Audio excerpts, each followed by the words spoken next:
Kanlı düşman bizi korkudur ki yüreğimiz alçak itayete verdiş eləsin. Əzmimiz kırılsın. İrademiz şikast olsun. Ruhumuza karanlık çöksün.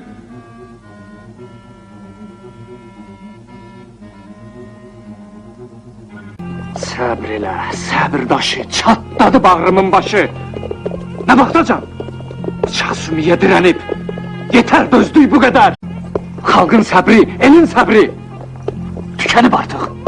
Halkı ayağa kaldırmak lazımdı ki alçak itayete boyun eğmesin. Halkı oyatmak lazımdı ki miskin talihine bakıp dehşete gelsin. Şerefsiz hayatı reddedilirəm ben.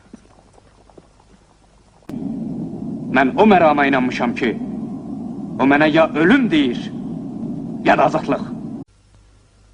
Azadlık verilmir, alınır.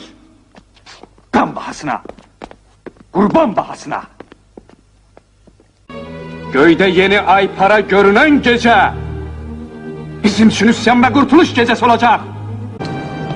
Royal kanımıza boyanmış bu keten parçası bizim isyan bayrağımız olsun. Eğer isyanımız azadlık içindirse, azadlığımız beraberlik içindir. Eğer kara torpağa kızıldeni bize kiriyse gerek biçim de bizim olsun, bereket de. Eğer zahmet ve cefa bizimdirse, gerek sefası da bizim olsun, sevinci de. Ve nihayet, hele bir zaman gelsin ki, bütün dünyanın nimetleri, bütün insanlar arasında tem bölünsün. Dileğimiz,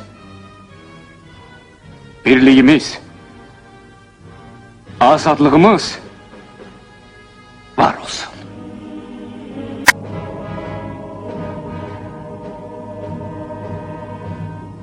Azerbaycanımı azad görmeyince kılıncımı kınına koymarım.